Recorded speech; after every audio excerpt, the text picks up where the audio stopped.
There are some people you can forgive. Some people you can simply avoid for the rest of your life without a second thought. And then, every once in a great while, there is a person you promise yourself, out loud, through gritted teeth, hand practically on a Bible you don't own, that you will hate until the day you die. Isla Rowan had already decided which one Jace Lennox was going to be. She just didn't know yet that fate had a cruel, cruel sense of humor. Because in exactly 6 hours, her mother was going to open the front door of their house. Smile, the kind of smile that only shows up when someone is about to change your life without asking permission first, and say the 4 words that would ruin Isla's entire week. I want you to meet someone. And standing behind that door, hands in his pockets, wearing the same infuriating smirk he'd worn since freshman year, would be the last person on earth Isla ever expected or wanted to see outside of a classroom. Somebody was about to move in, and somebody else was about to lose her mind. Welcome to Silver S Dramas. Subscribe and stick around, because by the end of this story, you're going to watch 2 sworn enemies get thrown into the same house, the same dinner table, and eventually, the same kind of trouble neither of them saw coming. If you love a good slow-burn rivalry with all the chaos and none of the mercy, hit that like button right now, because trust me, you're going to want to remember this moment before everything falls apart. Let's rewind. Back to that morning. Back to where all of this really began. At Kingsbridge University, there were rules everybody understood without anyone ever writing them down. Don't cut the coffee line before 9 a.m. Don't sit in the 3rd row of Professor Adair's lecture hall unless you enjoy being called on. And whatever you do, do not, under any circumstances, get caught in the crossfire between Isla Rowan and Jace Lennox. They were, without exaggeration, the most famous rivalry the campus had seen in a decade. It started their very first week of freshman year, over something so laughably small that neither of them could even agree on the details anymore. Some said it was a debate class argument that got personal. Others swore it started over a parking spot. Isla insisted, to this day, that Jace had stolen her seat in the library, the one by the window, the one with good lighting for studying, and never apologized. Jace insisted, with equal conviction, that Isla had elbowed him out of first place in a class ranking and gloated about it for a week straight. Whatever the spark was, the fire had never gone out. 3 years later, it had become something close to legend. They competed for everything. Scholarships, leadership positions, debate trophies, even the intramural trivia night nobody else took seriously. They took it very seriously. If there was a way to win, and a way to beat the other person while doing it, they found it. Their classmates had turned it into a full-blown spectator sport.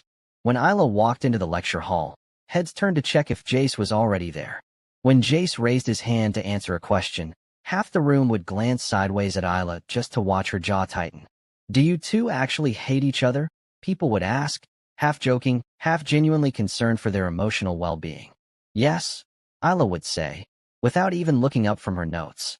"Absolutely," Jace would say, flashing that easy, maddening grin that made it impossible to tell if he meant it or if he was enjoying himself far too much. Here's the thing about rivalries like theirs, though, the kind that burn hot enough, long enough, is that eventually they stop being about grades or trophies or parking spots. They become personal in a way neither person fully admits. And personal rivalries have a funny habit of escalating, which is exactly what happened next. It started, as most disasters do, with something almost innocent. Isla had spent 2 weeks, 2 full weeks, preparing a presentation for her marketing seminar. Color-coded slides, rehearsed transitions, a joke at the beginning that she'd practiced in the mirror until it actually landed.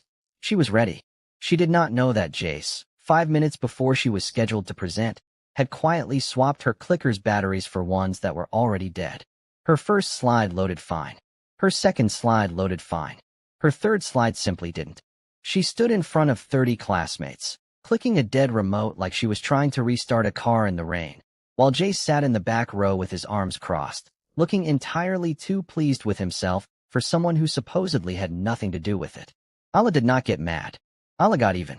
2 days later, during Jace's own presentation on supply chain logistics, a topic he had, annoyingly, actually researched well, his opening slide flickered to life to reveal not his carefully designed title page, but a picture of him from freshman orientation, wearing a name tag that said, "Hi, I'm Jace." In Comic Sans, mid-sneeze, eyes closed, mouth open in the least flattering way a human face can be photographed.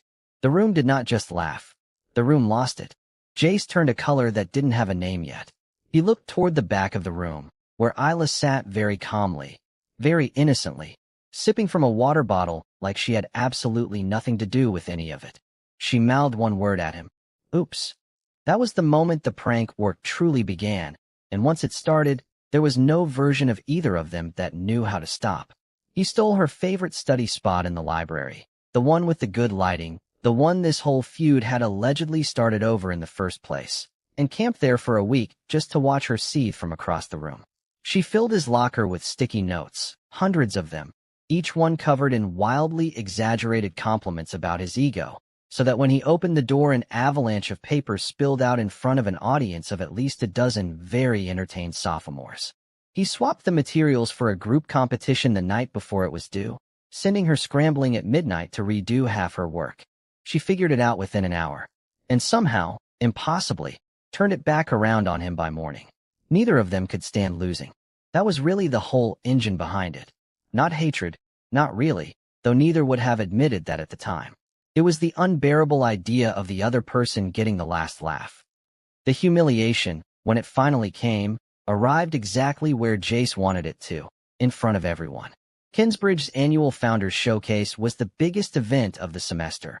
Half formal presentation, half campus spectacle, with faculty, parents, and half the student body crammed into the main auditorium. Isla had been selected to represent her department, standing on that stage in front of 300 people, about to deliver the best speech she'd ever written. She got exactly 40 seconds into it before the screen behind her lit up with a slideshow that was absolutely not the one she'd submitted. It was, instead, a highlight reel, assembled with what she had to grudgingly admit was impressive editing skill.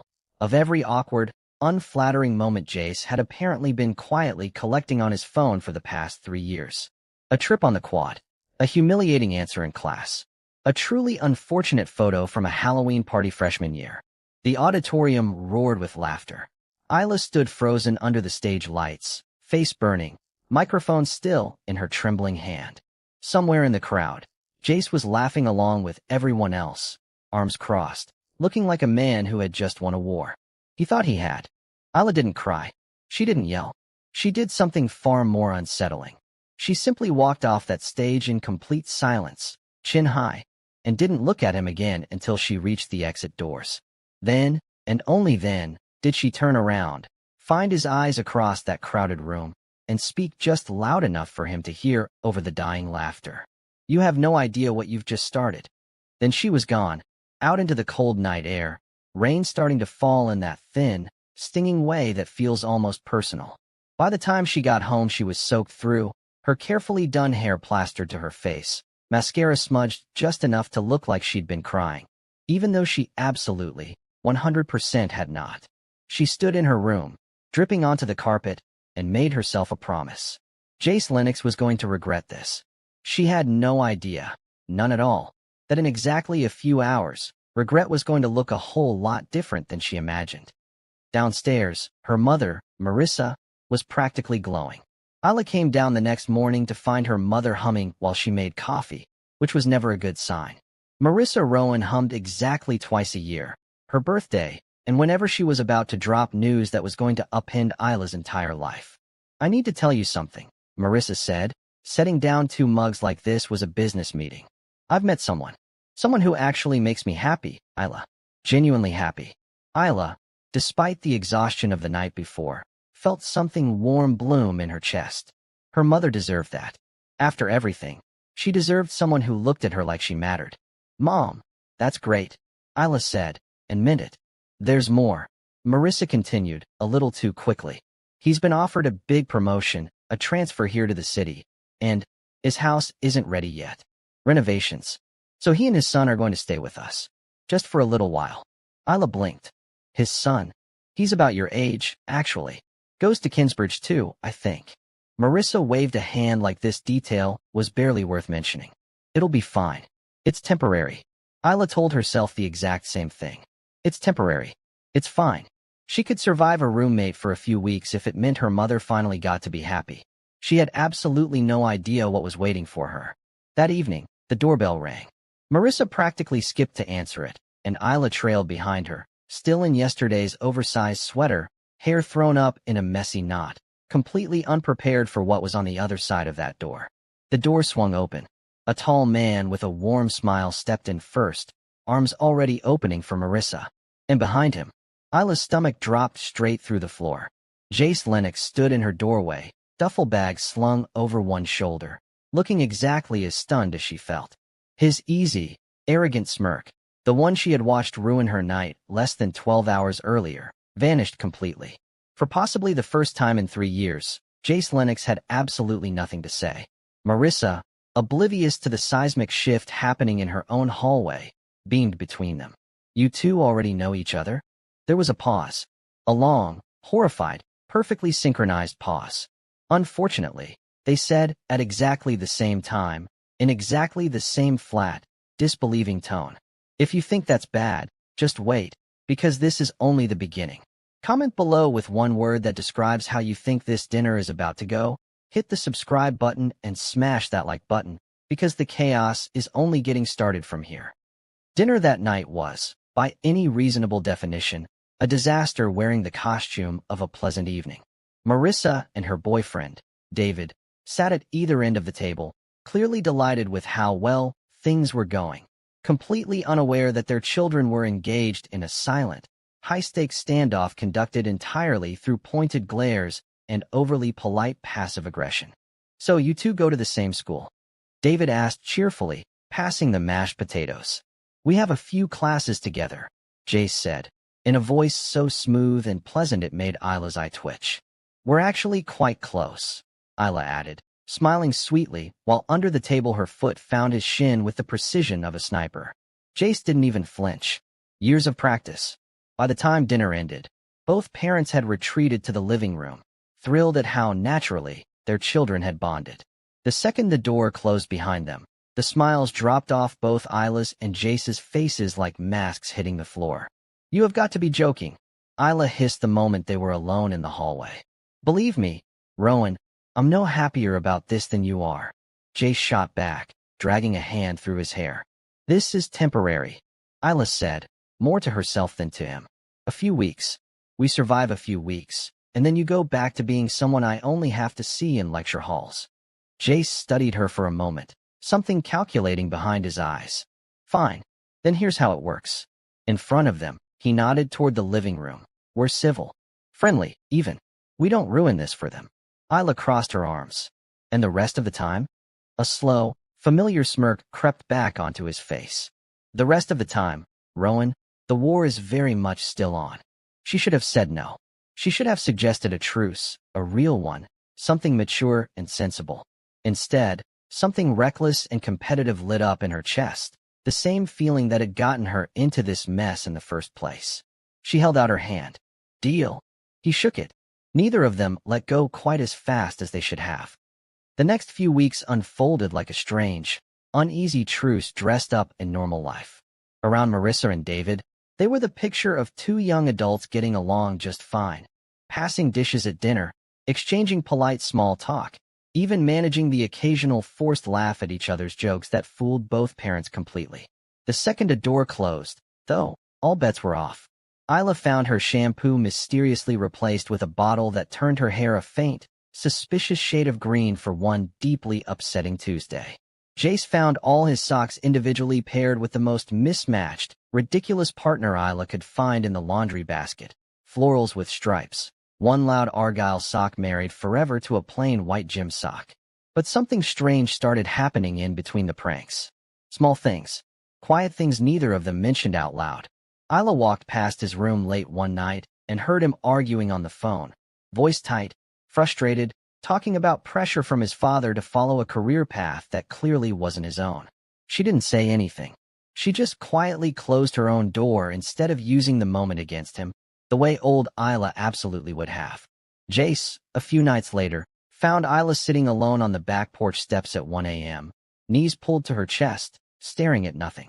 He almost turned around. Instead, wordlessly, he sat down beside her, not saying a thing, just being there until she finally exhaled, and said quietly, I don't actually know what I'm doing with my life. Everyone thinks I do. I don't. He didn't make a joke. He didn't use it against her. He just said, yeah, me neither. And for the first time in 3 years, the silence between them didn't feel like a competition. Slowly, so slowly neither of them noticed it happening in real time. The sharp edges started to soften. Their arguments got shorter and somehow funnier, more like banter than warfare. Their conversations stretched later into the night than either would admit to their friends. Isla found herself laughing. Actually laughing, not the fake sweet poison laugh she used at dinner, at something Jay said while they did dishes together one evening, both of them a little too aware of how close they were standing at the sink. Neither of them understood exactly what was happening. Neither of them wanted to look at it too closely. It happened on an ordinary night. That was the thing nobody expects. The moment that changes everything rarely announces itself in advance. They were arguing again. Something small and stupid about whose turn it was to walk the neighbor's overly enthusiastic golden retriever, standing in the kitchen with the lights dimmed low and the house quiet around them. Except this argument didn't have any real heat in it. It had turned, somewhere in the middle, into something closer to teasing. Isla poking his chest to make a point. Jace catching her wrist without thinking, both of them suddenly very aware of how little space was left between them. The kitchen went quiet. Isla could hear her own heartbeat. Jace's grip on her wrist loosened, but neither of them stepped back. Isla, he said, low, like her name was something he'd never really said out loud before. She looked up at him, and for the first time in 3 years, there was nothing sharp in her expression. No competition, no last word waiting to be said. Just the quiet, terrifying realization that she did not, in fact, hate this boy at all. They were close. Too close. Neither one moved. Then, from downstairs, Marissa's voice floated up cheerfully. Isla? Jace. Dessert's ready. They sprang apart so fast Isla nearly knocked over a chair. Jace cleared his throat and suddenly became extremely interested in the kitchen tile. Neither of them said a word as they walked downstairs separately, sitting at that dinner table like nothing had happened at all, smiling and nodding while their parents talked about paint colors for the new house. But long after the lights went out that night, both of them lay awake in their separate rooms, staring at separate ceilings, asking themselves the exact same impossible question. When exactly did I stop hating him? Neither of them had an answer. But both of them had a feeling that whatever came next was going to be a lot harder to fight than any prank war ever was. Make sure you like this video, drop a comment telling me what you think happens next, and subscribe because a lot more chaos is about to happen. College, it turned out, was a lot harder to return to than either of them expected. Isla told herself, walking back onto campus that Monday morning, that everything would simply snap back into place. She and Jace would go back to being rivals in the hallway, strangers who happened to share a house, and whatever strange softness had crept in over the past few weeks would fade the second real life resumed. It did not fade. If anything, it got worse. Worse in the sense that it became impossible to ignore. In their shared economics seminar, a classmate made an offhand joke about Isla's presentation from weeks earlier, the one Jace himself had sabotaged, and before she could even open her mouth to respond, Jace cut in smoothly and shut the comment down like it was nothing. Like it was instinct. Isla stared at him from across the room, stunned into silence. Jace didn't even look particularly proud of himself. He just shrugged, like defending her was simply what he did now, no announcement necessary. 2 days later, it was Isla's turn. She overheard through the library grapevine that Jace had pulled 2 all-nighters in a row, and instead of ignoring it the way old Isla absolutely would have, she found herself showing up outside his last class with a coffee and a granola bar shoved into his hands before he could even ask why. You look like a raccoon that lost a fight, she told him, deadpan. Thank you, Jace said, taking the coffee anyway. That's exactly the compliment I needed today.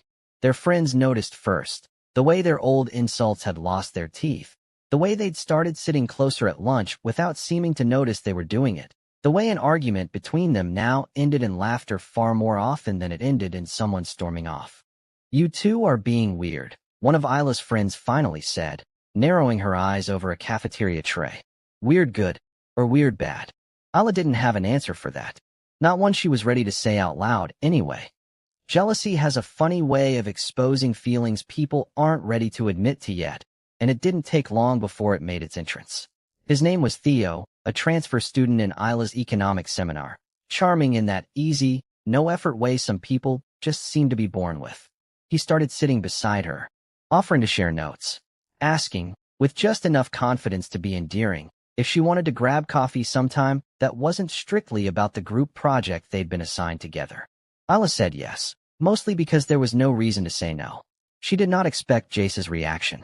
He found out the way these things always seem to get found out, through someone else. In this case, a classmate who mentioned it in passing while Jace was standing right there, coffee halfway to his mouth. His expression didn't change much, but something in his jaw tightened, and for the rest of that day, his answers to Isla were shorter, colder, almost like the old rivalry had come back to life. Except this time it didn't feel like a game. "Are you seriously mad at me?" Isla finally asked him that evening, catching him in the kitchen, arms crossed.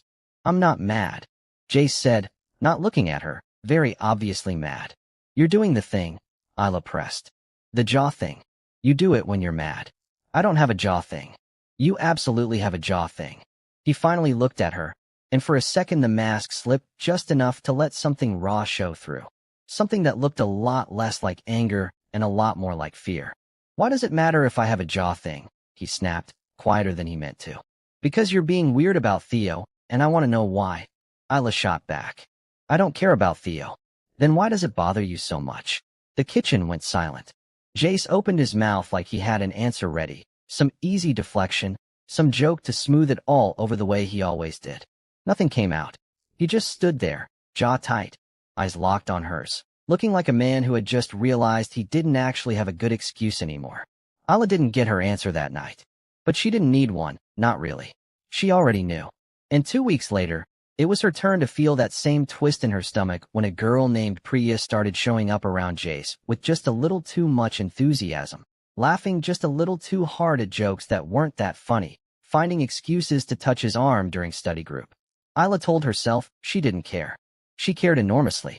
If you've ever felt that specific kind of jealousy, the kind you can't admit to because you haven't even admitted the feelings underneath it yet, comment below, because I promise you these two are about to feel it in a much bigger way. And hey, if you're invested in this slow burn, subscribe now, because it's about to catch fire. The confrontation, when it finally came, happened on a night neither of them planned for. It started as another argument. About Priya, about Theo, about nothing and everything all at once. The two of them standing in the backyard under a sky heavy with the kind of clouds that promise rain and haven't decided to deliver yet. Voices raised, old defenses up, and then, in the space of a single breath, everything just stopped. "I don't want to fight about this anymore," Isla said, quieter than before, some of the fire draining out of her voice. "Then what do you want?" Jace asked, and there was something different in the way he said it. Not a challenge, not a dare, just an honest question from someone who genuinely needed to know the answer. Isla looked at him for a long moment. Really looked at him.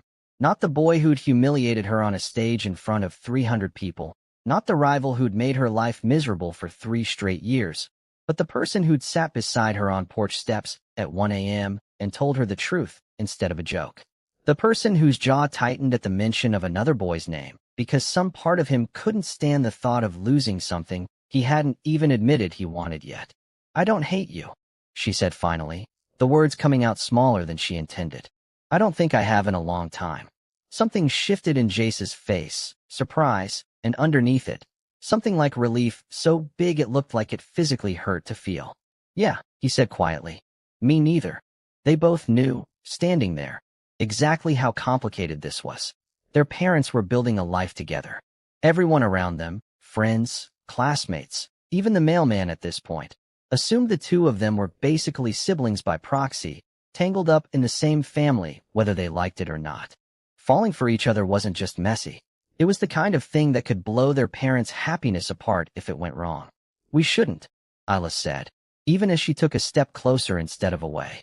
"No," Jace agreed, taking one too. Neither of them stopped. They tried, in the days after that, to put some distance between themselves. It lasted almost a week, a record, honestly, considering how the rest of this story had gone. It fell apart on a Thursday night, during one of those study sessions in Isla's room that had become a quiet, unspoken ritual between them.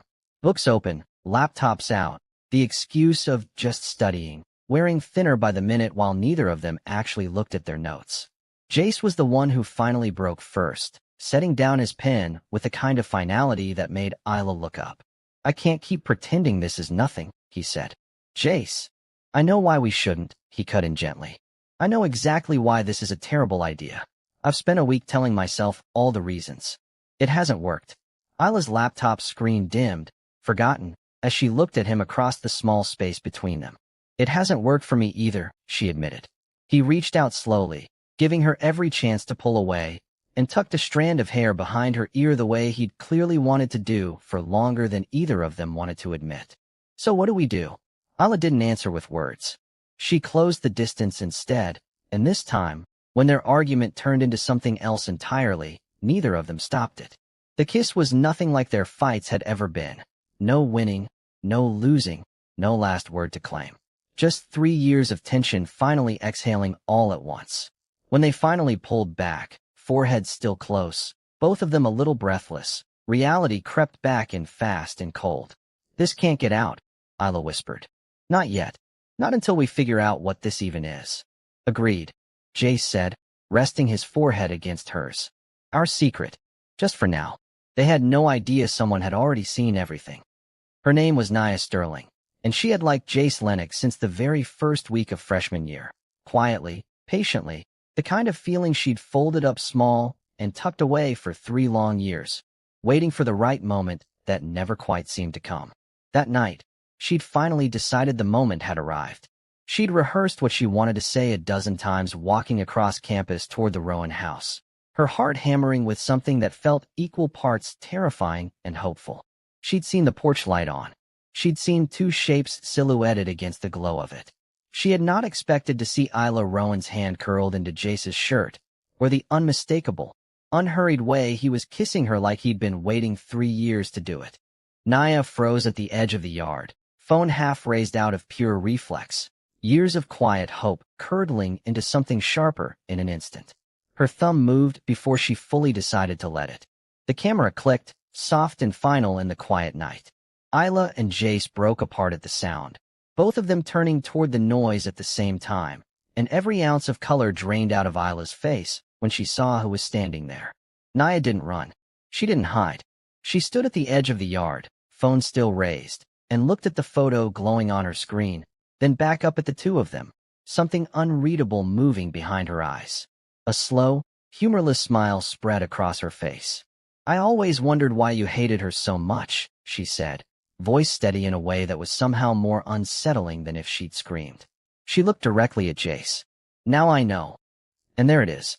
The secret is out, the picture is taken, and the person holding it is the one person who never wanted them to end up together in the first place. What is Nia going to do with that photo? Does this destroy everything Isla and Jace just found, or does it push them toward finally telling the truth? Comment your predictions below right now, because I want to see how many of you saw this coming. If this story had you holding your breath, smash that like button, subscribe so you don't miss what happens next, and share this with someone who needs a good slow-burn rivalry to romance story in their life. Because trust me, what happens next is going to change everything. See you in part 2.